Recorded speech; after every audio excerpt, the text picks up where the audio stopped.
말씀 가지고 시편 122편으로 기쁨으로 거두리로다 하는 제목으로 말씀을 좀 나누기 원합니다. 우리는 계속해서 토요일날 시편의 말씀으로 은혜를 나누고 있습니다. 지금 나누는 시편은 성전에 올라가며 드리는 노래, 성전에 올라가는 노래라고 하는 제목을 가지고 있습니다. 제가 몇 주에 거쳐서 말씀드리지만 시편 120편부터 134편까지 총 15개의 시편은 이스라엘 백성들이 절기 때마다, 매년 절기 때마다 성전을 향하여 올라갈 때에 불렀던 성전 순례시입니다. 그런데 이 시편 중에 특별히 오늘 시편은요, 한 이스라엘 백성들의 역사적 배경을 가지고, 그 역사적 기억을 가지고 찬양을 드리는 시편입니다. 바로 바벨론 포로에서 하나님께서 되돌리신 그 역사를 가지고 그것을 기억하며 하나님께 찬양을 올려 드리는 거죠. 우리 1절 말씀 다시 읽어볼까요? 같이 읽겠습니다. 시작. 여호와께서 시온의 포로를 돌려보내실 때에 우리는 꿈꾸는 것 같았도다. 아멘. 우리가 계속 에스겔 말씀이든지 우리가 예레미야 말씀으로 계속 나누고 있기 때문에 다 아시겠지만 BC 587년에 강대국인 바벨론에 의하여 남유다가 이스라엘 백성이 정복당해서 이스라엘 백성들이 바벨론으로 포로로 강제로 끌고 갔었습니다. 그 바벨론 포로기에서 나라를 잃은 민족으로서 온갖 힘든 일과 포로 생활을 했다는 거죠. 어려운 이민자로서의 삶을 살다가 정말 하나님의 은혜로 고국으로 그 이스라엘로 다시 되돌아오게 되고 그 모든 상황이 어떻다고요? 꿈과 같다. 정말 꿈꾸는 것 같았도다라고 하는 것처럼 고백하는 내용이 바로 오늘 시편의 배경이며 내용이라고 할 수 있습니다. 역사를 보면요, 그 바벨론이, 이스라엘을 정복했던 그 바벨론이 페르시아에 의하여 정복당하고 그 와중에 페르시아의 고레스 왕의 칙령으로 이스라엘 백성들이 자신의 고향 땅으로 되돌아올 수 있게 된 것입니다. 그때 느꼈던 감사와 감격, 그 감사와 감격을 가지고 성전에 올라가면서 드렸던 시편이 바로 오늘의 시편이다라고 할 수 있습니다. 성경에 나온 이스라엘의 그 바벨론의 포로의 해방, 그 부분은요, 다른 어떤 민족보다도 우리 민족은 마음 깊이 잘 이해할 수 있습니다. 왜냐고요? 우리 민족 또한 일제 그 제국주의의 침략을 당했던 역사가 있기 때문이죠. 그리고 우리 민족도요, 하나님의 인도하심과 그 하나님의 함께하심의 결과로 말미암아 해방되었다는 점에서 바벨론 포로 해방과 우리나라의 그 일제의 해방은 맥을 같이 한다고 볼 수 있습니다. 그 감사와 감격을 가지고 이스라엘 백성들이 하나님께 나아가면서 찬양을 드리고 있습니다. 그리고 자신들의 민족을 해방시켜 주신 그 감사를 기억하면서 감사하면서 어떻게 해요? 매년마다 성전을 향해 올라간다는 거죠. 우리 또한 이 감사와 감격을 결코 잊지 말아야 됩니다. 이번 주간은 특별히 추수감사주일이죠. 주간입니다. 특별히 감사를 기억하는 주간입니다. 지금까지 지켜주신 하나님, 우리의 삶을 지금까지 지켜주신 하나님, 그 하나님을 기억하면서 감사해야 되고요, 그리고 지금 우리의 삶에 동행하시는 그 하나님을 기억하면서 감사해야 되고, 또한 우리 앞을 인도하실, 우리의 미래를 인도하실 그 하나님을 또한 기억하며 감사드리는 주간이 바로 지금 주간이라고 할 수 있습니다. 그래서 이 주간에 특별히 이 감사를 우리 마음 가운데 깊이 가지기를 소원합니다. 여러분들 아시겠지만 우리 민족 또한 이 이스라엘 백성이 가지고 있었던 해방의 기쁨을 가지고 있습니다. 그러기에 우리 민족, 디아스포라로 전 세계 미국에 있든지 한국에 있든지 어디에 있든지 한국어를 쓰는 모든 우리나라 민족은요, 이 감사와 감격을 잊지 말아야 됩니다. 얼마 전에 미국 넷플릭스에서 방영된 드라마 중에 좀 충격적인 드라마가 있었습니다. 그래가지고 논란이 좀 됐었어요. 그게 뭐냐면, 드라마란 것이 어떤 픽션이니까요, 가정을 세우는데 2차 세계대전 때 미국이 만약에 졌을 때를 가정해서 만든 드라마가 얼마 전에 그 넷플릭스에서 방영이 됐었습니다. 그래서 어떻게 되냐면요, 동부지역, 시카고까지는 이 동부지역은 독일이 다스리고 그 로스앤젤레스라든지 여기는 다 일본이 다스리는 그런 걸 가상으로 둬가지고 미국이 그 독일과 일본의 식민지가 된 상태를 그리는 어떤 그런 가상의 드라마가 있었습니다. 그것까지는 아니더라도요, 만약에 우리 민족이 해방이 없었다면 우리는 한국 사람일까요? 일본 사람일까요? 일본 사람이겠죠. 예. 우리가 이 시편을 가지고 우리의 드려야 될 감사는요, 우리가 지금 이 자리에 한국인으로 한국말을 쓰고 예배드린다는 자체가 감사한 겁니다. 우리가 비록 어디에 있든지요, 우리 민족을 해방시켜 주신 하나님의 은혜를 기억하며 찬양해야 됩니다. 그것이 우리가 가져야 될, 한 민족으로서 하나님을 예배하는 자로 가져야 될 믿음의 자세라는 거죠.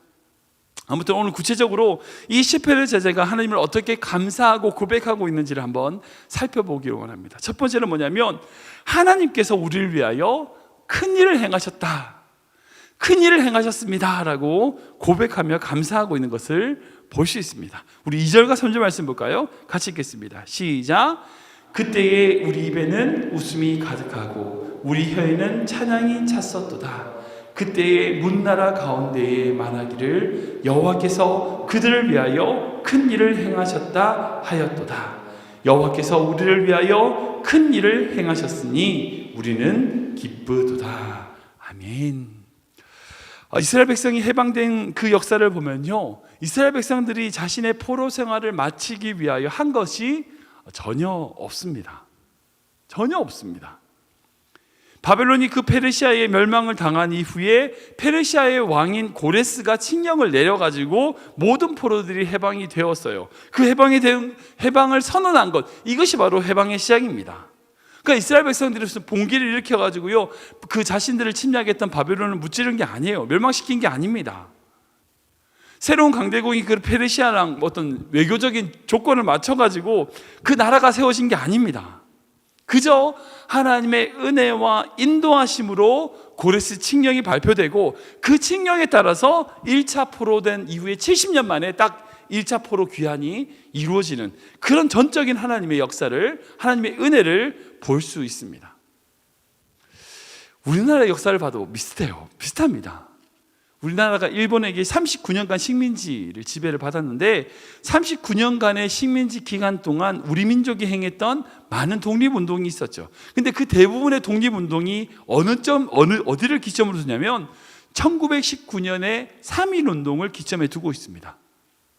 3.1운동이 우리 민족이 전체가 다 일어났던 독립운동이었죠. 만세 독립운동이었죠. 그 3.1운동을 기점으로 해서 임시정부가 탄생했고, 청산리 전투라든지 어떤 그런 전투를 통해서 무장봉기운동이 일어났습니다. 무장투쟁운동이 일어났었습니다. 그래서 독립운동의 양을 비교하면요, 약 80% 이상이 1919년을 중심으로, 그리고 그 즈음에 일어나는 독립운동이었습니다.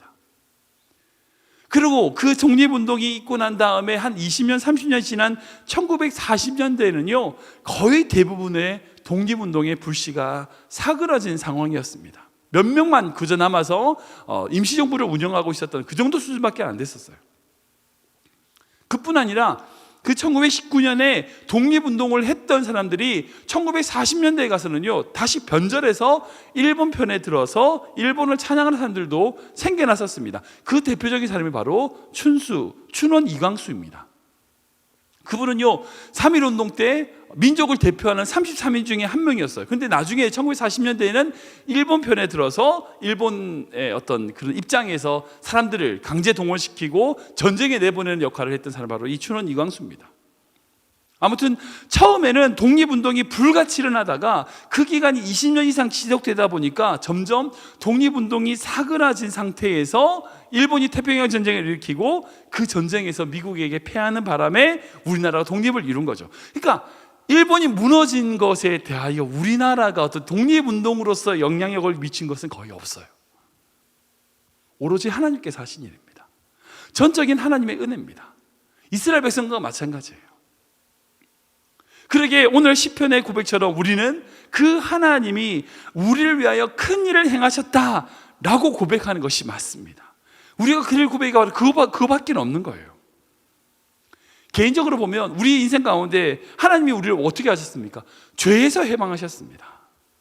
하나님의 참된 백성이라면 죄에 사로잡혀 있던 우리를 십자가의 놀라운 은혜와 십자가의 구원으로 말미암아 죄에서 해방시키셨어요. 여러분, 우리가 죄에서 해방되는데 우리가 한 것이 있습니까? 전혀 없습니다.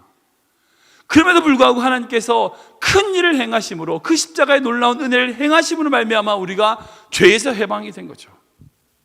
그렇다면 우리는 우리가 가지고 있는 그 구원의 기쁨을, 영원한 생명을 누리게 됨을, 그 감격을 우리 마음 가운데 깊이 간직하며 감사하는 주간이 되어야 된다는 거예요.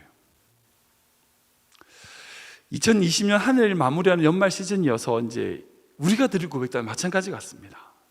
교회적으로 우리 교회가 지금까지 지켜주신, 우리 교회를 지금까지 지켜주신 하나님 그것 또한 하나님의 전적인 은혜입니다. 하나님이 함께 하셨기에 가능한 것입니다. 제가 이제 어제 내일 있을 연말 당회를 위해서 제가 한 해를 돌아보면서 정리하고 내년을 계획하는 좀 그런 시간을 가졌어요. 한 해를 돌아보니까요, 하나님의 은혜라고밖에 고백할 수 없어요. 하나님께서 하신 것밖에 없습니다. 우리가 한 게 없어요. 오직 하나님께서 우리 교회를 지키셨고, 지금까지 지키셨고, 앞으로도 인도하실 것을 믿고 바라보고 찬양할 수밖에 없는 거죠. 그러기에 우리 삶의 날마다 하나님이 우리에게 큰 일을 행하셨습니다 라고 고백하며 감사와 찬양으로 주님 앞에 나아가는 것 외에 우리가 할 수 있는 것이 없어요. 근데 거기서 끝나는가? 그렇지 않습니다. 하나님은요, 두 번째 하나님은요, 씨 뿌리는 자를 위하여 거두게 하신다는 겁니다. 하나님은 씨를 뿌리는 자가 거두게 하신다는 거예요. 우리 5절과 6절 말씀 볼까요? 같이 읽겠습니다. 시작. 눈물을 흘리며 씨를 뿌리는 자는 기쁨으로 거두리로다. 울며 씨를 뿌리러 나가는 자는 반드시 기쁨으로 그 곡식단을 가지고 돌아오리로다. 아멘. 추수절이 되면 그 모든 농부들은 다 행복하고 기쁩니다. 왜냐하면 자신이 흘린 땀의 결실을 거두는 시기이기 때문입니다. 땅은요, 정직해요. 자연은 참 정직합니다. 그래서 인간이 흘린 땀만큼 거두는 것이 자연의 법칙입니다. 하나님이 그렇게 만드셨어요. 농사를 짓는 모든 농부들은 이 추수감사절 시즌에 모든 곡식을 거둘 때에 자신이 그 한 해 동안 흘린 땀만큼을 거두게 됩니다. 그것이 하나님이 우리에게 주신 자연의 법칙입니다. 역사를 보면 그래요. 전혀 한 것 없는 그 상황 속에서 하나님이 이스라엘 백성을 해방시킨 것 맞습니다. 전혀 하나님의 은혜예요. 인간의 능력이 아닌 하나님의 온전한 은혜입니다. 근데 정말 미비한 것 같지만 그 속에서 눈물을 흘리며 씨를 뿌린 자들이 있었어요. 누군지 아세요? 바로 다니엘이에요. 다니엘이 다리오 왕에게 어떤 그 직서를 내리는데 영향을 준 건 아니에요. 그런데 그 다리오 왕의 고레스 왕의 아버지인 다리오 왕 때 총리로서 페르시아의 모든 왕국의 기초를 쌓았던 사람이 바로 다니엘이었어요. 그러니까 문헌적으로 다니엘이 이 고레스에게 어떤 영향력을 줬다는 것은 우리가 알 수는 없지만, 분명 다리오 왕의 아들인 고레스가 칙령을 내기까지 이 다리오 왕을 조종하고 그리고 섬기고 신하로서 모든 보필을 했던 사람이 바로 다니엘이었다는 거예요. 다니엘. 1차 포로기한 그 고레스는 그 다니엘의 역할이 있었습니다. 두 번째 포로기한은 누군지 아세요? 에스더의 영향이 있었어요. 아닥사스 왕의 왕비였던 에스더의 영향이 있었습니다. 세 번째 포로기한은 누군지 아세요? 느헤미야가 있었습니다. 술 맡은 관원장으로서 그 페르시아에서 고위직을 맡고 있을 때에 그 영향력으로 이스라엘 백성이 돌아올 수 있었다는 거죠. 아무튼 그 이스라엘 백성이 회방되는 과정 속에서 조용히, 정말 보이지 않는 곳에서 씨를 뿌린 자들이 있었다는 거예요. 하나님께서 그렇게 씨 뿌린 자들의 눈물을 기억하시고 그 이스라엘 백성에게 해방의 기쁨, 그 해방의 감격을 허락하셨다는 것을 볼 수 있어요. 우리 민족도 마찬가지입니다. 분명히 눈에 보이는 독립운동가들의 활동은 후반전에 가면 완전히 자자들 없어졌어요.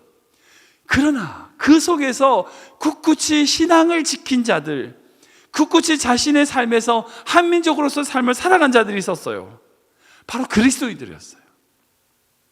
대표적인 분이 바로 주기철 목사님입니다. 신사참배를 강요하는 그 시기에 하나님만을 섬겨야 됩니다라고 하는 그 자신의 신앙과 믿음을 가지고 순교의 자리로 나아간 게 1944년 바로 해방 바로 앞에였어요. 그때 순교하셨습니다. 마지막까지 그 신앙을 지키고 나라의 민족을 독립을 지켰던 자들은 누구냐? 그리스도인들이었어요. 교회와 학교와 병원에서 자신의 삶에 있어서 하나님이 허락하신 믿음의 자리를 굳건히 지켰던 자들이 있었다는 거예요. 그렇게 조용한 곳에서, 보이는 곳에서 무장투쟁을 하고 무슨 독립운동을 하는 것이 아니지라도 자신의 삶의 자리에서 하나님을 위하여 한 걸음 한 걸음 눈물로 씨를 뿌린 자들이 있었다는 거예요. 그런 눈물을 주님께서 외면하지 않으셨다는 겁니다. 제가 이제 주일 헌금 예배 시간에 헌금 기도할 때마다 늘 드리는 기도가 있죠. 제가 항상 이렇게 기도합니다. 흘린 땀만큼 거두는 인생 되게 해달라. 이게 제가 헌금 기도에 늘 드리는 기도예요. 저는 이것이 우리의 신앙이 가져야 될 중요한 자세라는 겁니다. 사랑하는 성도 여러분, 여러분들의 삶이 아니면 여러분들의 자녀를 위하여 축복을 구하고 또 축복 기도를 하시죠. 근데 그 기도하실 때 요행을 구하는 것보다 땀의 수고를 아는 자가 되도록 기도하는 것이 너무나 필요합니다. 그러니까 공부를 열심히 못해도 하나님 좋은 학교 가게 해주세요. 요행이 좋은 학교 가게 해주세요. 자격은 안 되지만 좋은 직장 가게 해주세요. 준비가 되지 않았지만 그래도 성공할 수 있게 해주세요. 여러분, 분명히 이거 축복이죠. 맞습니다. 축복이지만 더 큰 축복을 달라고 이야기하십시오. 기도하십시오. 땀을 흘리고 공부하는 자녀에게 주신 하나님의 풍성한 수학의 기쁨을 누리게 해주십시오 라고 기도하세요. 열심히 노력해서 자격을 갖추고 그 자격을 가지고 좋은 직장 가게 해주십시오 라고 기도하시라는 거예요. 어느 자리에 있든지 성공의 자리든 실패의 자리든 그것을 견딜 수 있는 믿음과 성품을 주십시오라고 기도하십시오. 여러분들, 그것이 먼저입니다. 그것이 준비될 때에 그 결과로서 무엇이 주어지든 간에 그것은 성공이 될 수 있고요, 그것이 축복이 될 수 있어요. 준비되지 않은 자에게 어설픈 축복은요, 축복이 아니에요. 저주입니다. 여러분, 로또 보세요. 카지노에서 돈 받는 사람들을 보세요. 준비되지 않는 자에게 그런 물질은요, 재앙이에요. 재앙. 준비된 자에게 그런 물질은 축복일 수 있습니다. 그러니까 그 물질이 중요한 것이 아니라 그 물질을 준비할 수 있는 신앙, 준비할 수 있는 땀, 눈물, 이것을 달라고 기도하셔야 된다는 거예요. 거두는 자의 축복은요, 끝까지 견뎌낸 자들에게 주어지는 특권입니다. 누가 보든 보지 않든 묵묵히 자신의 일을 해나가는, 즉 씨를 뿌리는 자의 수고 자체가 축복이라는 거죠. 근데 놀라운 건 그것이 축복인 줄 아는 자가 또 축복이에요. 많은 사람은요, 그저 그 요행이 받는 것을 축복이라고 생각해요. 아니요, 내가 지금 흘린 땀이 축복이라는 것을 깨닫게 되는 것이 축복입니다. 진정한 축복입니다.